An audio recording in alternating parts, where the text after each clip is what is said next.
Hey, welcome to Blue Wire. After you finish listening to this awesome Blue Wire podcast, make sure you check out the other pods in our Blue Wire family. Okay, I know, you're probably wondering, how do I do that? Well, it's simple. Go to iTunes, Spotify, or wherever you get your podcasts and search Blue Wire. Ta-da! They will all be there, so have fun listening.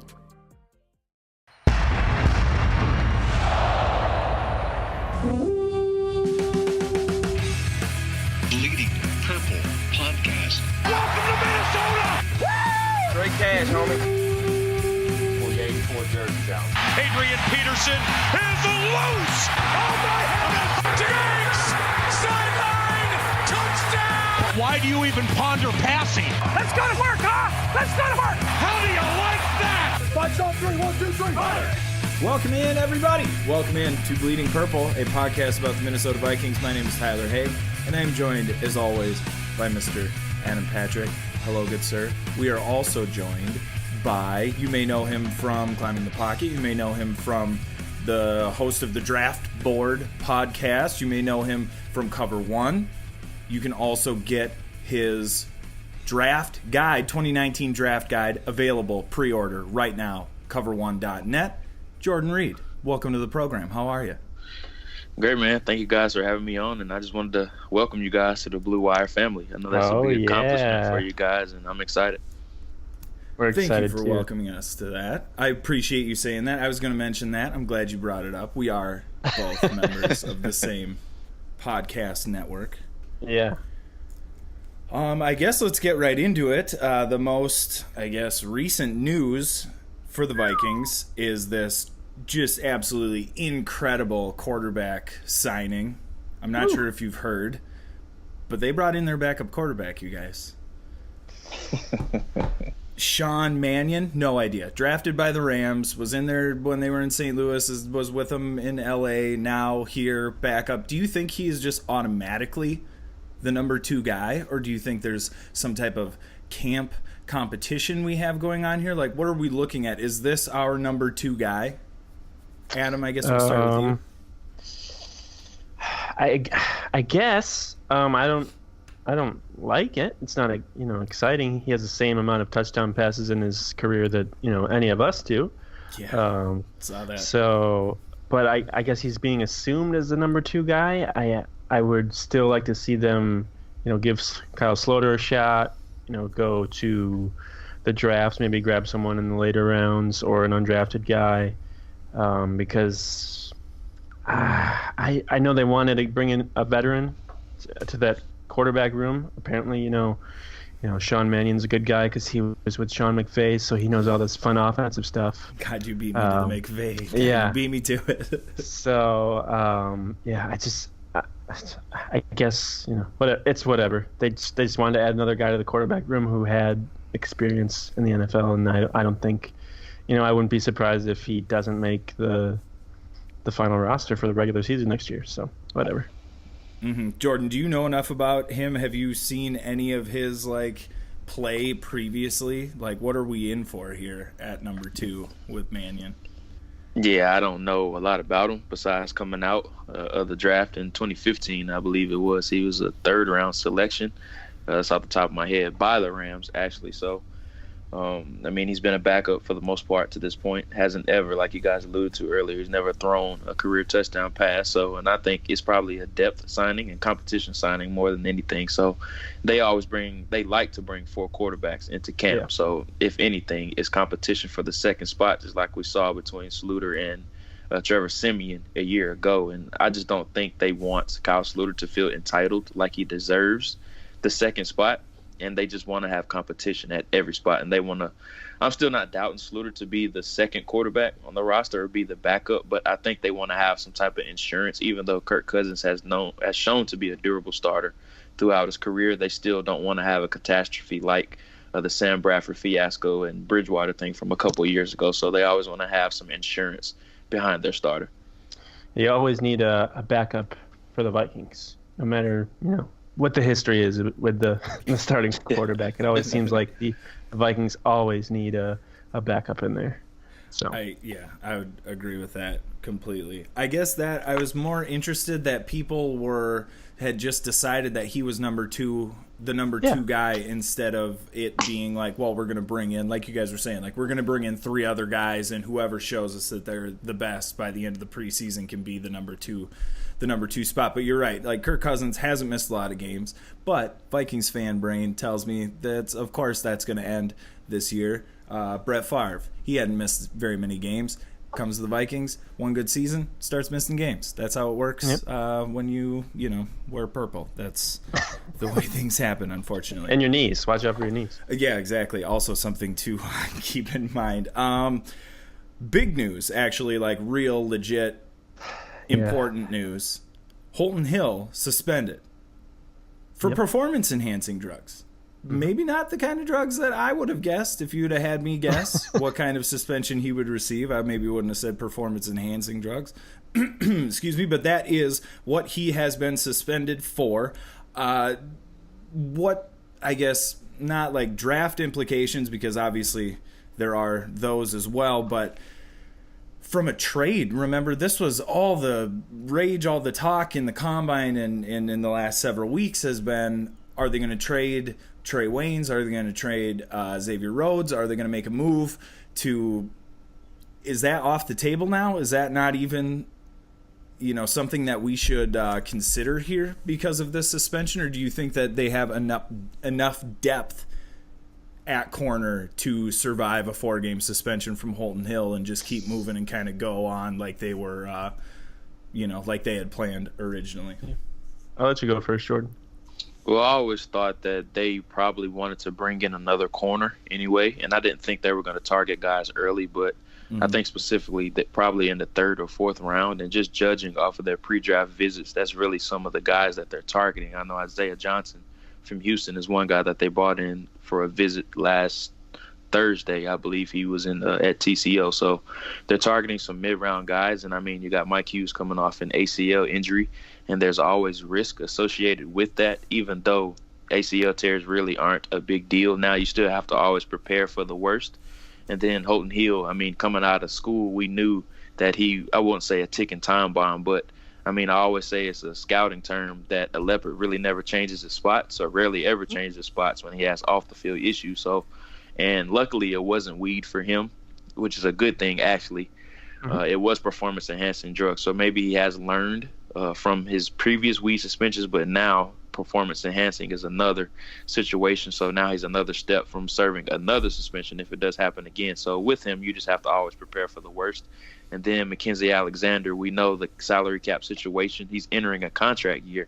So you have to prepare for the worst with that. And then Trey Waynes is another guy who's going to be playing on his 5th-year option. So on paper, the Vikings have a lot of depth, but for the future, as far as 2019 and beyond, I don't think they have a lot of depth, and there's a lot of question marks. So it wouldn't surprise me, and I know Vikings Twitter is going to hate it, it wouldn't surprise me to see them draft a corner in the 3rd or 4th round this year, because they just don't have a lot of depth in 2019 and beyond. Yeah, I mean, I got a lot of heat for my opinion on Holton Hill because, I mean, I understand it's a PED suspension, and he's been suspended reportedly in college multiple times for marijuana or failed drug tests and at the combine and stuff. And just, I don't really care that it's a PED suspension. It's just another suspension that the Vikings, now they have to deal with it and it just seems like he just can't stay out of trouble. I don't know if people want to characterize this as trouble, but it just proves that he's, not reliable or not. It could be a simple thing of not, knowing what he's putting in his body with supplements or stuff. But, I just don't think, like, at this point, they gave him a chance and now he's suspended. So, let somebody else deal with him because, based on his past and based on this, it looks like he's probably going to be, in trouble again. He might not. He might get on the right path. But, there's other corners, I think, out there, especially with Mike Zimmer as their coach, that they can bring in and, maybe play up to the same level as Holton Hill. But, I know I'm not in the, the general agreement, of Vikings fans that with this opinion, but it's just the way I feel. Like, There's other things also that can trigger a PED suspension but we're never going to find that out because it's like you get a huge fine if people deal that out. But so we'll never know. But it's just another suspension, and it just bothers me. That is, I think you are correct in that you wouldn't be in agreement with most Vikings fans for like letting him go at this point. But I know I don't think they're going to let him go. I'll say that. I don't think they're going to let him go because they've kept other guys with PED suspensions before. So I don't think they're going to let him go. But just that would be what I would probably do.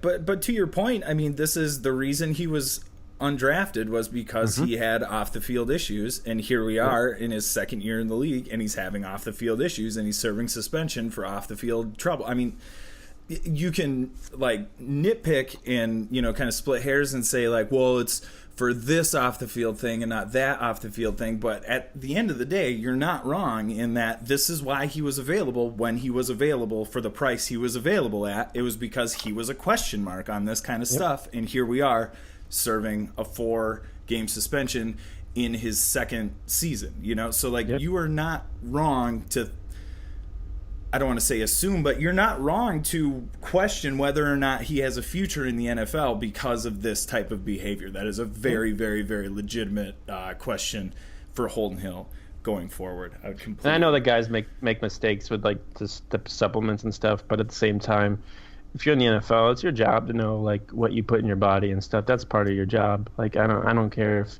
you misread it or something. That's part of your job, man. You're making millions of dollars, and he's putting his career in jeopardy right now by getting this suspension. So that's very true. I mean, he really is putting his career in jeopardy, and that's the thing is, like you said, it's at the end of the day, this is an off the field issue that is affecting his playing time and affecting his availability. And that was the question during draft time a year ago. That's why he was in this position. And now I worry what he's going to do like during that 4-game suspension because he can't be around the team or anything, can't be at the facility. So, you have to have that worry just because of his past. I don't disagree with that. Am I wrong to think this way, Jordan? No, not at all. And I mean, he showed at Texas why he wasn't able to be trusted. He was suspended. I heard he was suspended over 3 times. So and that's just the ones that came out.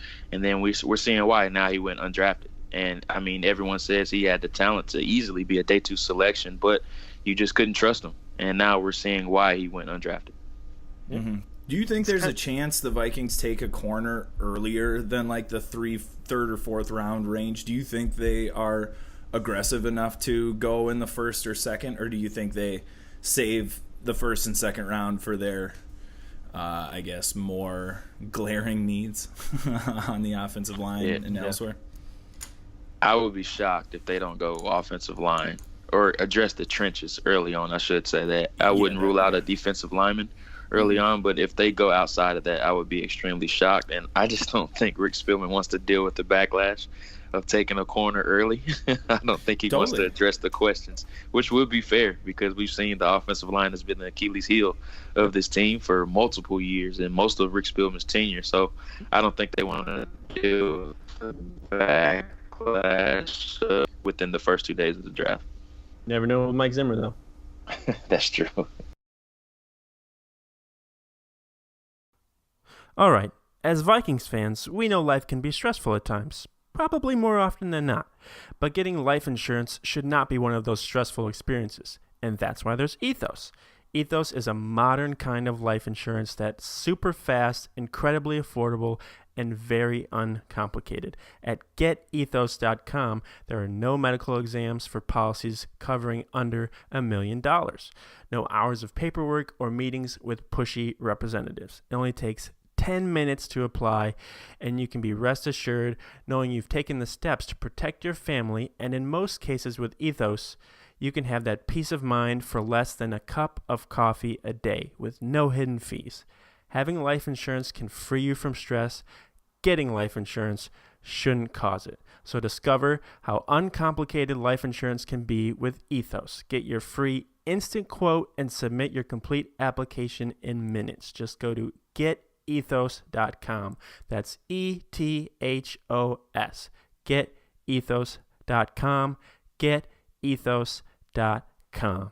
Okay, what else do we got? Dakota Dozier. I want to call him Dozier, but I know that's not the way you pronounce it. But I would prefer it if he pronounced it Dakota Dozier. He's French. He's French. obviously a French guy. Yep, that the Vikings have brought in. Depth move. I don't know much about dude. I'm sure he's just a body to have in there for some depth. I hope that this gets addressed in the draft. He's been in the league for like 5 or 6 years. Like 5 years, I think. Really? But he's only got like 7 starts. Mm-hmm. So he's a utility guy. Mm-hmm. And he was with Rick Dennison last year with the Jets, so he knows the system that they're implementing. That Kevin Stefanski is implementing. Mm-hmm. Important. Important to differentiate. But yeah, other than that, I don't know much about him. I don't know if Jordan, if you know much about him either. So yeah, and I mean we're going to see that every year, especially with the turnover in personnel and coaching staff. Last year, I believe it was Josh Andrews that they signed when John DeFilippo came over from the Eagles. So there's always going to be that depth or utility type signing or practice squad guy that a coach likes to bring over just because he knows the system and maybe he can be a camp body or teach other guys. And not saying he's going to make the roster or anything like that, but he's familiar with the system. He's cheap. Yep. That's what they can afford right now.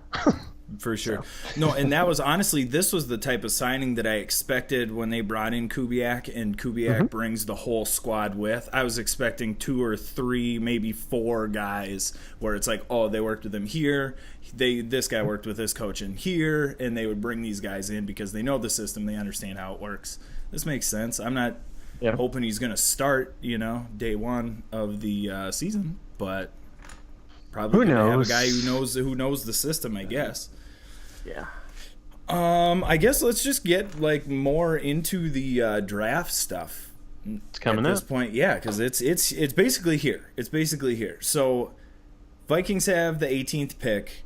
Obviously, offensive line. I think you put it perfectly, Jordan, when you said the trenches is the most likely spot the Vikings are going to go with that pick. There's a lot of talk, but who are we actually thinking that the Vikings might be able to take at 18, Jordan? What is a realistic possibility at that spot? Yeah, and I think they're doing a really good job of not showing their hand. And I know myself and Darren Dougie Wolfson has done a good job of reporting some of the guys that they have brought in. Greg Little is a name that a lot of people really weren't happy about hearing.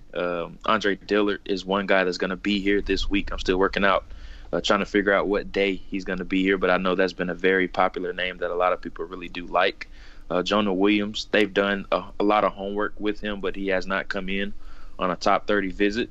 And then some interior guys that they've done a lot of homework on, and a guy that they have brought in for a visit is Cody Ford from Oklahoma, who had a phenomenal year last year at Oklahoma. But I think Mike Zimmer had a really interesting quote, and it was at the owners' meeting a couple weeks ago, and he said that I think it was Courtney Cronin that asked him about Riley Reif, because there's been some speculation about if he's going to play left tackle or left guard, and right now he just said he doesn't know. It just depends on how the board falls. And I really like that quote, because Reif seems like he's fine with sliding inside to guard. So if a guy like Andre Dillard does slip to the 18th pick, they can make him it's a bit risky, but they can make him the blindside protector of Kirk Cousins right away without necessarily shuffling their entire offensive line like they have done in years past. But on the flip side of that, if a guy like Cody Ford or Dalton Reisner is there, they can select them and just implement them to either one of the two at left guard and leave Reif at left tackle. So their hands really aren't tied, and I think they're going to have plenty of studs on the board just because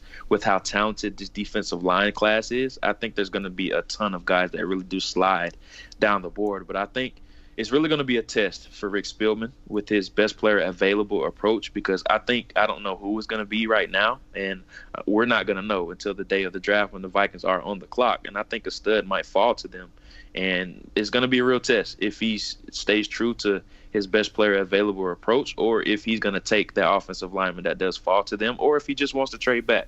I think that would be a fair solution or a fair option as well. So the Vikings are going to have plenty of options. It's just a matter of who falls to them at 18, or if they want to slide back a couple picks and take the best player available or the best offensive lineman that's on their board. Yeah, should we be worried though about Reef maybe sliding inside after what we saw with Mike Remmers? Would that go down? Should we be kind of maybe worried about that because it didn't really work out so well? Yeah, I mean, there's always risk associated with any time you move an offensive lineman. Yeah.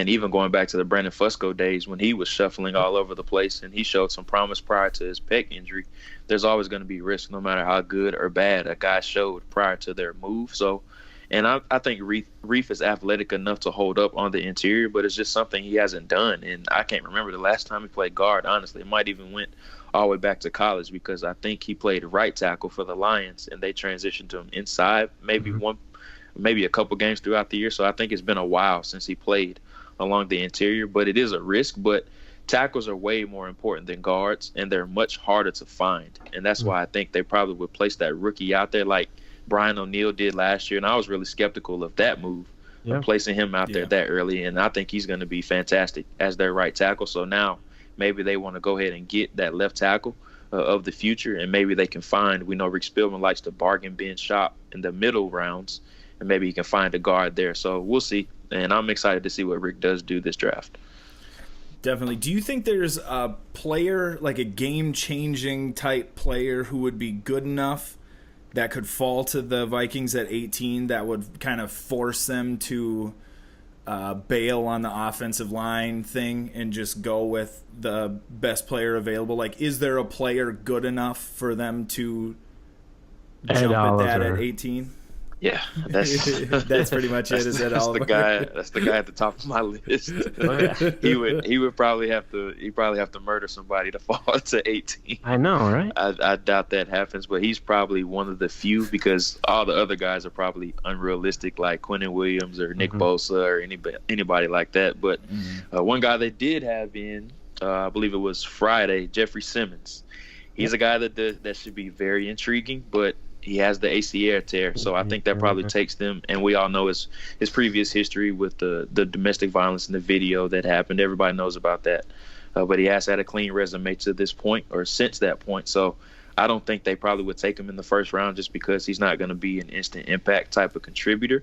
And I just don't think there's any way they go opposite of offensive linemen. There's just no way they can do it, especially with Kirk Cousins and the investment that you made in him. And they bought an expensive car, and they just didn't have the money to get the utilities fixed once he started to break down, and his mental processing just wasn't as great during the backstretch of the year. So they have to go offensive line with this pick, guys. They have to.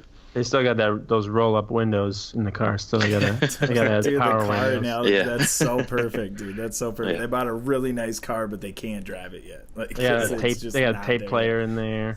Yeah. Well, who are some of the other players? Like you were talking a little bit about the visits and stuff like that. Like, what are some of the other players the Vikings are showing interest in? I guess from that aspect, They've done a lot of homework on tight end, and we know Kyle Rudolph has been the center of speculation on Vikings Twitter and throughout the offseason, whether that's a contract restructure or fans just being unhappy with his production and what he's shown the past few years. But I think he's fine. I think he's a top 20 without question tight end throughout the league, and he's well worth what he's getting paid. I think he's making $7 million a year, which is fine, which is right around league average for a tight end. So, and I think they do have to get another younger piece in the building just because they don't have that versatile type of option, even though they thought Tyler Conklin maybe could be that, but he just hasn't proved to be that right away. And David Morgan, he's a tenacious blocker, but he's not going to give you much in the passing game. And what we've seen so far from some of these visits is that they're doing a lot of homework. Noah Fant from Iowa is a guy that definitely could be intriguing at 18 if they do want to take him. And they've shown a ton of interest in him. They met with him at the Combine and also a top 30 visit. But that maybe would come with some backlash if they do take a tight end that early, especially in a deep class. And another guy that they have brought in for a top 30 visit and also met with at the Combine is Jace Sternberger, the tight end from Texas A&M, who has some intriguing traits as well that's known as a versatile chess piece. Yeah, Kubiak's had some good tight ends under him. Shannon Sharp, Owen Daniels. I think Was he there? Was Todd Heap there? Was he at Baltimore when Todd Heap was there? I think maybe for a season. Yeah, for a season or two. So he's got some good track records with tight ends. But I feel like we've said this about a lot of offensive coordinators that have come in with the Vikings. They're like, oh, he's so great with tight ends, and Kyle Rudolph's going to have a monster year. But yeah, I don't think Rudolph's going anywhere. I wouldn't be surprised if they gave him an extension, over the summer, just to, even if it's they have an out after the end of next season. But he does a lot for the community and stuff, and the Vikings value that. And he's one of their own guys. They drafted him and everything, and it's just interesting that they haven't invested that high of a pick. Like, I think they got Rudolph in the second round. They haven't invested that high of a pick since they drafted Rudolph. They've only gone with like guys in the 5th or 6th or 7th. So I think it's time for the Vikings to invest one of those early round picks in a tight end. Not the first round, but there's some guys they can grab in the 2nd or 3rd that I think that would be fine. Yeah, I'd be super bummed about a tight end in the 1st round. But see, for all of the reasons that you said that they need to spend an earlier round pick, those are all the reasons that I'm afraid of them picking a tight end earlier, because of the Bucky Hodges, because of the, it's like they seem to every year pick a new tight end that kind of fits that, like, used to play basketball, but is going to be the, like, athletic pass-catching tight end in the NFL. Yeah. And never pan out. But I think you're right. I think part of that, though, is because they're spending, 6th-round picks, 5th-round picks on these guys who are definitely project dudes, and I think that you spend an earlier pick and the production will probably, how do I want to say, you're more likely to get good production from a higher pick than you are from a 5th, 4th kind of a. Yeah, it's pretty good logic. Yeah, I mean, right? That's usually how it works, isn't it? Yeah. But no, I am worried, though, that they're going to reach for a tight end, especially in the 1st round, and then you pick the wrong dude, and then it's Treadwell all over again, where you're in 3 years you're wondering what we could have had at that spot instead of this useless non-factor on offense again. I don't know. Maybe that's just me being like too pessimistic because of. You're a Vikings fan. Treadwell, that too, but because of just Treadwell, that could you imagine if that was an ripple offensive effect weapon? How good this Yeah. offense would maybe be? How much better they would be if that was like a viable option? God, it would be. Well, it sounds like they're going to give him another chance because he's earned it. Of course, they'll give him another chance. Of course they will. When do you think, Jordan, is the earliest the Vikings could draft a quarterback? I think they should draft a quarterback earlier rather than later. When do you think the earliest they would draft a quarterback is? I say 4th round, and they've done a ton of homework on Will Grier, but I think he's going to go a bit earlier than what they're comfortable with. I think he'll probably go in the 3rd round. But, I mean, you get into the later rounds, you talk about, like, Clayton Thorson, Gardner Minshew, Brett Rippon, guys of that sort. So I think maybe they haven't done a ton of homework on those types of guys, but maybe they could sniff around maybe in the 4th or 5th round and select one of those guys. Nick Fitzgerald from Mississippi State is another guy that they have brought in on the top 30 visit that really surprised me, because I think he's probably going to have to do the Taysom Hill type role, because maybe he might have to switch to tight end just because I don't think he has enough arm talent to survive at the position. Maybe they get 2 for 1. Yeah, maybe they could experiment with that a little bit. But they're doing their homework on some guys, just not a ton, but they have done a ton of homework on Will Grier. Okay. Yeah, so 4th, I'm comfortable with 4th round or later. That's going to be my next question. How would you feel about them going with a 4th round? They still have to pay Kirk Cousins the next 2 years, so it doesn't matter if they get a guy in the 3rd round or 2nd round, because he's just going to be sitting on the bench and wasting his rookie contract or whatever, even if he may be a better option than Kirk Cousins. So I like the 4th round or later. I would be surprised if they actually drafted a quarterback at all, because they just don't seem to do that unless it's in the earlier rounds. It's true. But I'm always on the side of picking a quarterback every year and just keeping them, stashing them away. Patriots do it every year, and they seem to be doing pretty well. So. Mm-hmm.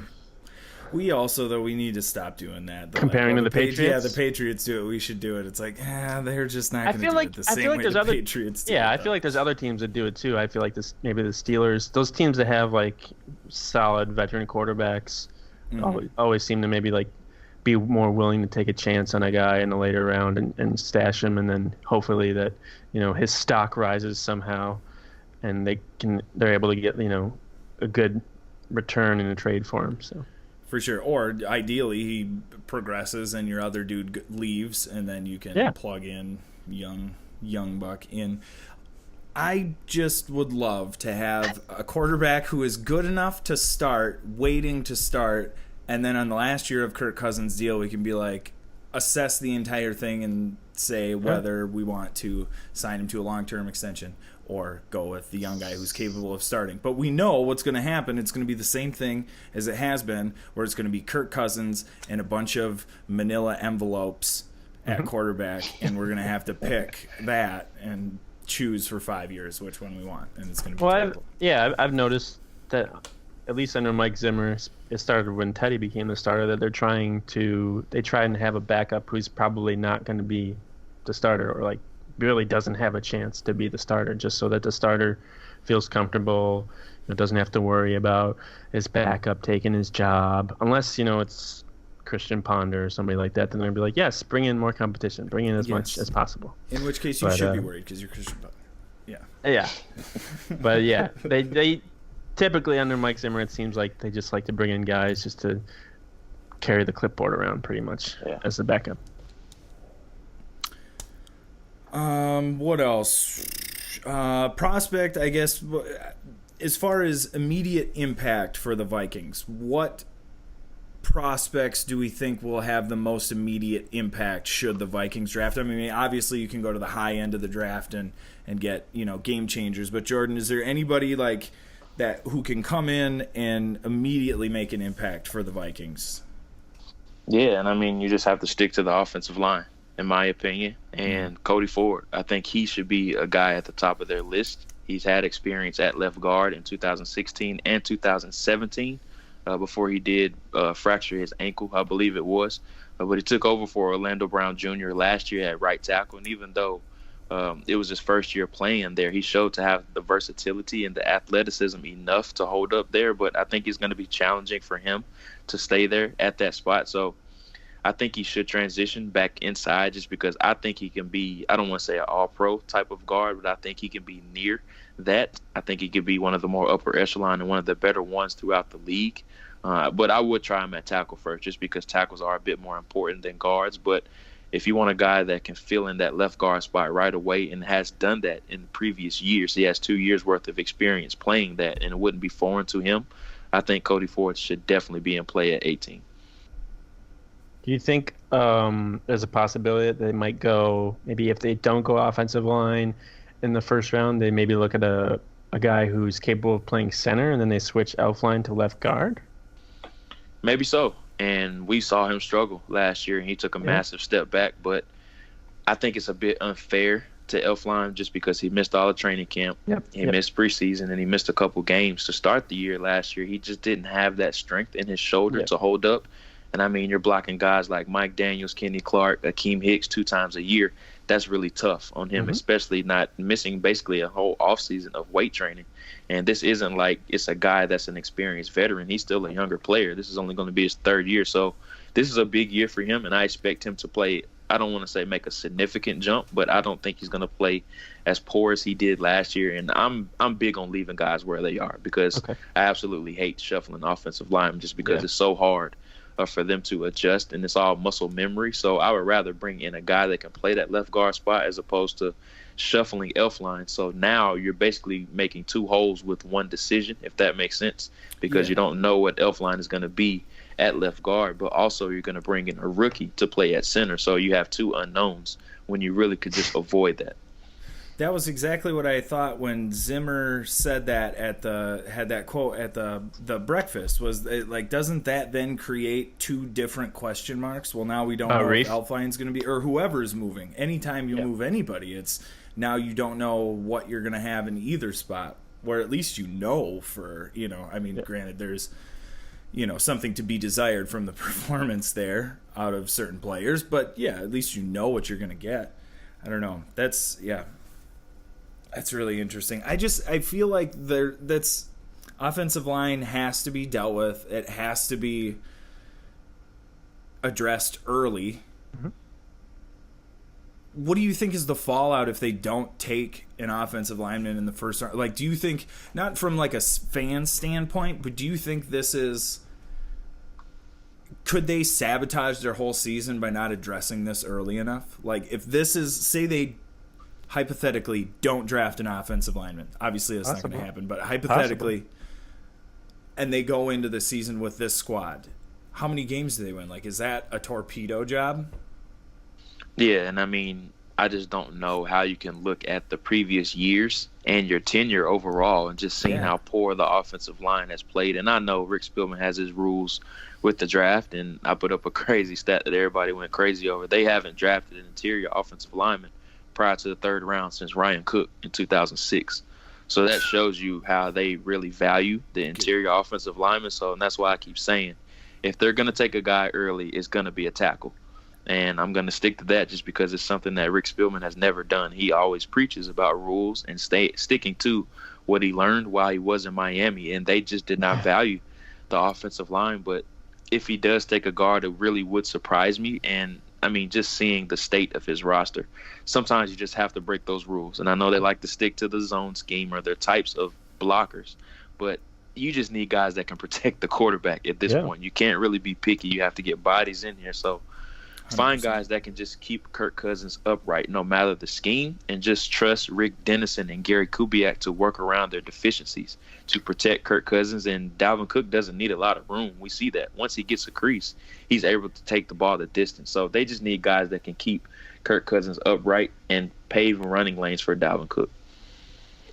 Yeah, you just worry about Spielman's habits or whatever of not being able to pick that great of offensive lineman. I mean, he had some success with Brian O'Neill last year and Pat Elflein, so it seems like he's maybe turning the corner and finding some actual, guys that can be productive, but you still have that worry of if they do select somebody in the first round or the second round, is it the right guy? Is there going to be a guy that goes at, well, there's always going to be people that get selected after that are going to probably pan out better or the same.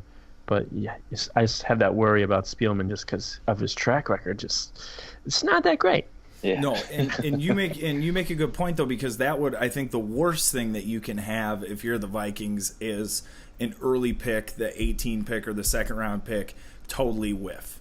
Because it doesn't even matter at this point really what position you're taking, but you need somebody to come in who can play and be effective right now. And if you don't get that out of your first or second round pick, it really is going to make, with the Viking salary cap stuff, really going to make it difficult for them to be competitive, Yeah, I'm worried about a possible scenario of like when they got Treadwell, about how all those receivers that went pretty much in a row, and then the Vikings were like, oh, we need to get a receiver, so it kind of felt like they scrambled and maybe reached a little bit by getting Treadwell. I kind of worry about that, if there's a bunch of offensive linemen that start to come off the board right before they pick, if they're going to scramble and select someone that they probably weren't that high on before, but they just want to make sure they get someone, especially because of last year when I think they figured there'd be guys around in the second round, and there weren't.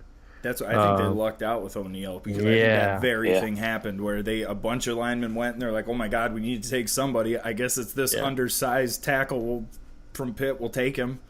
And he wound up working out okay. But yeah, that's a very real fear, is that they panic and reach for somebody, or, panic and make the wrong decision. But I don't know, Jordan, is there enough talent on the offensive line, tackles especially, for them to just swing at a random one at 18 and have it work out? Or is there a definite possibility, like if player X, Y, and Z are gone, that they can take somebody at 18 that will just totally be a disaster on the offensive line? I think this is a very top-heavy offensive tackle class, and everybody knows the top three guys in Jonah Williams, Andre Dillard, and Jawan Taylor. And I think those three probably will be gone by 18. And then you're getting into your second-tier guys like Dalton Risner and Cody Ford, and I'm a fan of either one, and I would be fine with either at 18, honestly. And I know a lot of people are saying that might be a bit early for Risner, but I don't think so for the Vikings because, I mean, you guys have seen him on Twitter. I'm sure you've I don't know if you guys follow him or his social media. He's very active on social media. He's saying, "I love to stay in purple." So, I mean, I'm a huge fan of him. I got a chance to he was on my very first episode of my podcast. So, and it shows his personality. He's very upbeat.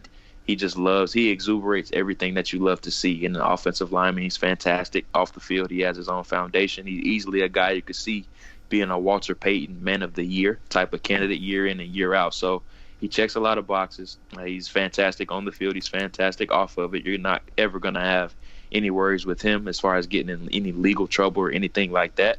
And as far as a tone setter up front, he is exactly that. And I don't want to say the Vikings have a bunch of nice guys, but they don't have just that ass kicker up front and that tone setter that they need. Nasty. And he definitely is that. So they need a guy like that up front, and I think Reisner can provide that.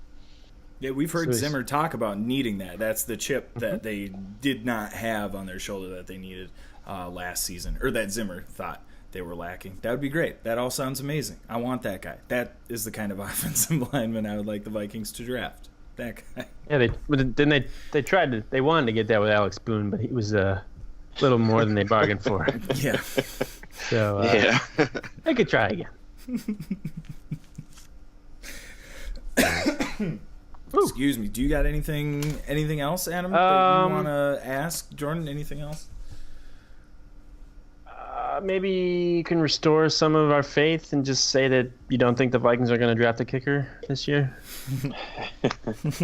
I'm not big on drafting specialists at all. I think they're just wasted picks just because most of the top punters and kickers throughout the league have been undrafted guys, and I would rather have a guy that can help me in certain areas of the game as opposed to, and I know special teams is very important, but I would rather have a late round guy like, I know Anthony Harris was undrafted, but I'm just going to use him as an example, like an Anthony Harris or a J-Ron Kurtz, rather than taking a shot on finding Daniel Carlson or Michael Dixon or anybody. Yeah, Stephon Diggs.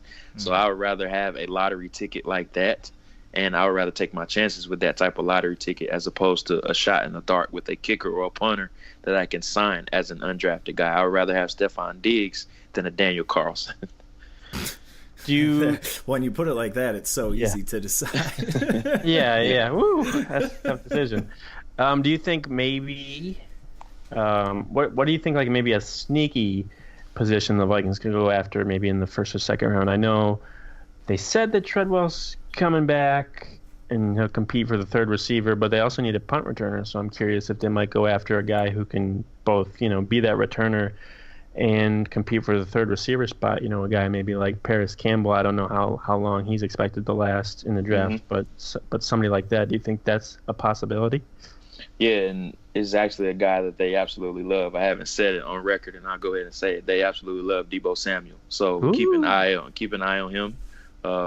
They are infatuated with him. They met with him a lot down at the Senior Bowl. Now I think he's going to go way earlier than their second round pick. So we could see a situation where if they have similar offensive linemen graded on their board at 18, we could see them trade back and still getting, let's say, one or two of those guys that they do have with a similar grade on in like 23rd or the 24th overall pick. And maybe they trade back up into the early or mid 30s to get a guy like Deebo Samuel. So I definitely could see that happen. All right. That would be exciting. We know Rick Spielman loves to trade in the draft. So. Yes, that's my favorite thing that Spielman does is trading back into the end of the first round to get a quality player. We could be Giants fans and cheering for Dave Gettleman, a guy that's he's never traded back in a draft. Imagine so how boring the draft would be. I just feel like they're so doomed with him leading the way and them continuing to go with Eli Manning. They might draft a quarterback this year, but I just feel bad for that fan base right now. I saw an anonymous report where it was like he is somebody who is like the fake it till you make it, where he's just like acting like he's seen other general managers act, like he has no actual idea what he's like actually supposed to be doing. Oh man, that's good stuff, Jordan. I love it. Thank you. This is exactly what I needed. I'm so psyched for the draft right now. Like trading back up, making moves, bringing in offensive linemen. I love it. It's exciting. It's the best time of year. Oh, yeah. Real quick, I did want to ask you. You've thrown out a ton of names, but like, who are some of the guys that you like really like dudes that are standing out to you, guys that maybe don't fit the Vikings necessarily, but guys that you have seen and are really digging? Yeah, so there's basically two for me, and the top one is the number one guy on my board, and that's Quinnen Williams. I am absolutely in love with him, and everyone says you can't go wrong with Bosa or Williams at the top, and I completely agree with that. But we've seen just how much, or really how the phase of the NFL has really changed with interior pressure as opposed to exterior pressure, and just how much disruption the interior pressure, like a guy like Aaron Donald, Fletcher Cox, and the disruption that they cause up the middle. And I think Quinnen Williams, he doesn't have Aaron Donald type upside, but I think he can reach that Fletcher Cox type of level of upside. And I mean, I would be fine if the Cardinals take him at number one. And I think they're going to take Kyler Murray. But if I'm the 49ers or the Jets, I mean, I would be fine if they selected Quinnen Williams, because I think of any guy, I think he's the most can't-miss prospect in this draft. And I know he's basically been a one-year wonder. He's only had 1 year of production. But just the development that he has shown to this point, I think he's fantastic. Another guy that I love is Garrett Bradbury, the center from NC State. I love his story. He came into NC State as a 225-pound tight end, and he worked his way up. He changed his positions a couple times. He went over to the defensive side of the ball for a year before transitioning back to the offensive side, where he did play guard in 2015 and 2016. He gained a bunch of weight, and then he transitioned to center. And now, I mean, he went from a 225-pound tight end to winning the Remington Award, which is awarded to the top interior offensive lineman in the country. So that's just a credit to his hard work, and I think he's going to end up being a first-round selection. Wow. Good for How him. do we make it through an entire, like, 40-some, almost 50 minutes of a draft thing and not mention Kyler Murray and whether or not he is going to go number one? That's crazy. So you do think that he is going to – that Arizona's going to take Kyler Murray? I'll be shocked if they don't take him. You think Rosen will be traded before then? Yeah, I think they're gonna. I think they have a bunch of deals on the table, and they're just kind of playing coy with it. But I think he's gonna end up on the Redskins, based on what I'm hearing. I'll be the Redskins. I think that's where he's gonna go. Poor kid. Yeah, they definitely don't have much at quarterback in Washington right now. What do you mean? Case Keenum's there. Case Keenum, man. Yeah. I like Colt McCoy too. Yeah. I like him. Competition there. Yeah, it's gonna be tough. It's gonna be a tough competition. I don't know. Anything? Do you have any other questions for Jordan? No. My list is out. That was like, whole list. Jordan, that was so good. Thank you so much for. Yeah, thanks for coming on. For dropping. No problem. Glad to have Thank you you on. guys for having me. Like closer to after the draft or something to get your reactions to the Vikings picks and stuff. Since you're a fellow member of the Blue Wire Network, so we gotta support each other. But yeah, thanks for coming on. No problem. Thank you guys for having me, John. No problem. All right, I think we're good. All right, Jordan. Thank you. All right, guys. Thank you for having me. Bye.